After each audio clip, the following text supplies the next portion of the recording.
हिंदुओं के हाथ में पत्ता, भगवा की हुई सत्ता, ये सिर्फ एक नारा नहीं, बल्कि 2026 के इन चुनाव नतीजों के बाद उभरती हुई एक राजनीतिक कहानी है।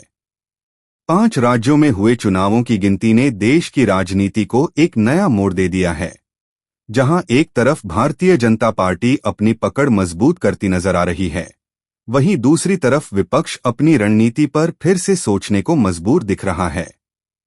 ये चुनाव सिर्फ सीटों की लड़ाई नहीं थे, ये भरोसे, विचारधारा और नेतृत्व की परीक्षा भी थे। अगर हम पश्चिम बंगाल की बात करें, तो यहाँ का मुकाबला हमेशा से हाई वोल्टेज रहा है। इस बार भी नतीजों ने साफ संकेत दिया कि जनता बदलाव चाहती है या कम से कम विकल्पों को गंभीरता से देख रही है।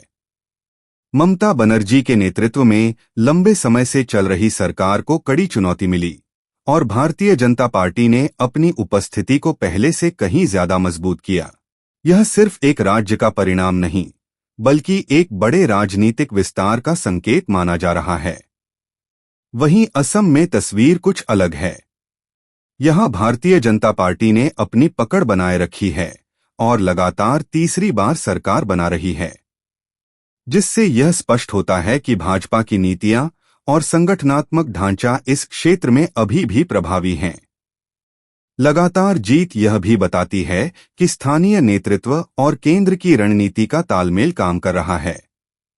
अब बात तमिलनाडु की करें, तो यहां राजनीति ने एक नया मोड़ लिया है। परंपरागत दलों के बीच अब नए चेहरे और नई पार्टियां भी जगह बना रही हैं। यह बदलाव बताता है कि मतदाता अब विकल्पों को लेकर पहले से ज्यादा खुले हैं और सिर्फ पुराने समीकरणों पर निर्भर नहीं रहना चाहते। केरल में हमेशा की तरह कड़ा मुकाबला देखने को मिला, जहां सत्ता का संतुलन लगातार बदलता रहता है। यहां के नतीजे ये दिखाते हैं कि मतदाता मुद्दों के आधार पर निर्णय लेते हैं और किसी एक विचारधारा के साथ स्थायी रूप से बंधे नहीं हैं। वहीं पुडुचेरी में भी बहुपक्षीय मुकाबले ने यह स्पष्ट कर दिया कि छोटी जगहों पर भी राजनीतिक समीकरण कितने जटिल हो सकते हैं। इन सभी नतीजों को अगर एक साथ देखा जाए, तो एक बात साफ नजर आती है, भारतीय राजनीति तेजी से बदल रही है। प्रधानमंत्री नरेंद्र मोदी के नेतृत्व में भारतीय जनता पार्टी लगातार अपने विस्तार की कोशिश में है और कई जगहों पर उसे सफलता भी मिल रही है।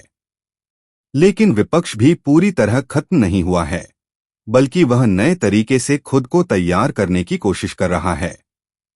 यह चुनाव यह भी बताता है कि आज का मतदाता सिर्फ नारों से प्रभावित नहीं होता, बल्कि वह विकास, पहचान, सुरक्षा और भविष्य, इन सभी पहलुओं को ध्यान में रखकर अपना निर्णय लेता है।